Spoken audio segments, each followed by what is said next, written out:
Good morning po. Kagigising ko nga lang po pala dyan at naghilamos na po ako. Ang aga din po kasi ng tulog ko kagabi dahil po umuulan, masarap matulog. Asawa ko na nga po ang pinaasikaso ko sa anak namin para po makapagpahinga pa ako. May pasok po kasi yung mga bata kaya yung asawa ko ang pinatayo ko kaninang umaga. Siya po ang nagasikaso sa anak namin. Balik na nga ho ako sa aking ginagawa, naghilamos na nga ho ako dyan at bibili ho ako sa labas. Bibili nga po pala ako ng makakain ko sa labas at naglahad-lahad na nga ho ako dyan.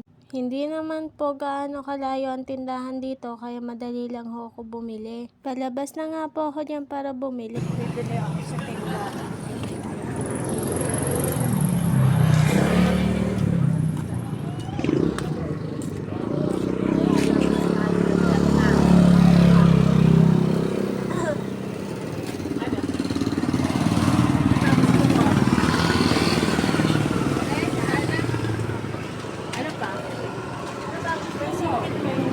Ha? Single na kami. Great face.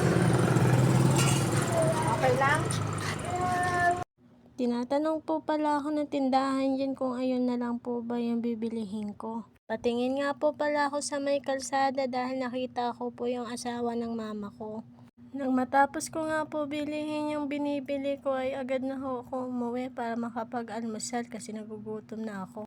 Guys, pauwi na ako, naiya ako mag-video.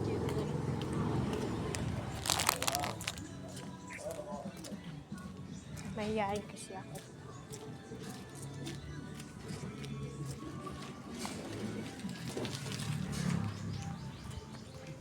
Pasensyaan nyo na nga po pala yung aking mukha at kagigising ko lang pati yung tigyawat ko ay nangingibabaw. Ganyan po kasi yung mukha ko kahit anong ilagay ko ay hindi matanggal ang tigyawat. Andito na nga ho pala ako sa bahay namin at binuksan ko na yung pinto para makapagtimpla na ako ng kape. Kape tayo. Ngayon lang ako magkakape. Hindi naman talaga nagkakape.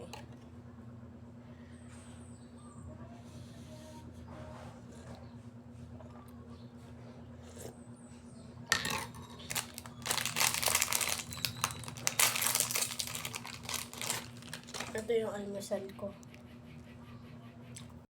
Madalang lang po ako kumain ng kanin sa umaga dahil kakain din naman po.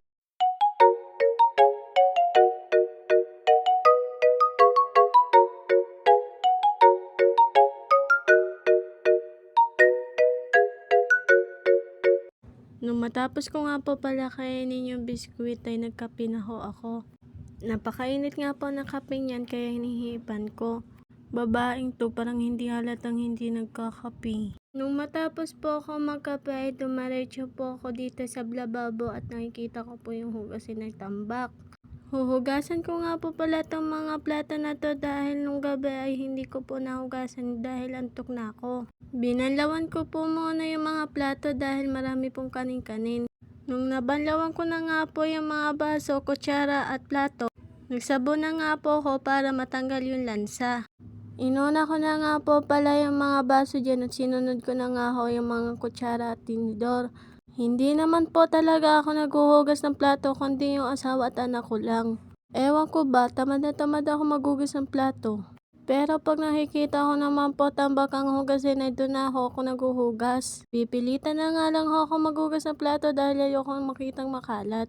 Balik na nga ako pala tayo sa aking ginagawa, sinunod ko na nga po pala ang mga plato. Matapos ko na nga po sabunan ay binanlawan ko na nga po. Nung matapos ko nga po banlawan yung mga plato ay sinunod ko na nga po itong kawali kong maitim. Bareta nga po pala yung sinasabon ko dyan para hindi po mamantika. Kitang-kita nyo naman po sa video yung kaitiman ng kawali ko. Nung matapos na nga po pala ako ay nagwalis na nga po ako dyan. Hindi ko nga po muna pala niwalis yung kalat ng asawa ko dyan sa gilid. Pero niwalis ko po yan pagkatapos ko mag-video. Tinuloy ko na nga po pala yung pagwawalis ko dyan at tinaas ko nga po pala yung extension. Andito na nga po pala ako sa may sala, nagwawalis na nga ako diyan. Sumasakit na nga po pala yung aking kamay dyan kaya nabitawan ko po yung walis. Andito na naman po tayo sa upuan na to. Dito po kasi nagsisigarilyo yung asawa ko. Ang kalat po kasi dito sa upuan na tinatambayan ng asawa ko pag nagsisigarilyo. Hanggang kasulok-sulukan nga po pala iniwalis ko pati sa likod ng pinto. Matapos nga po pala ako magwalis ay ininom ko nga po ulit yung kapeng natira ko kanina.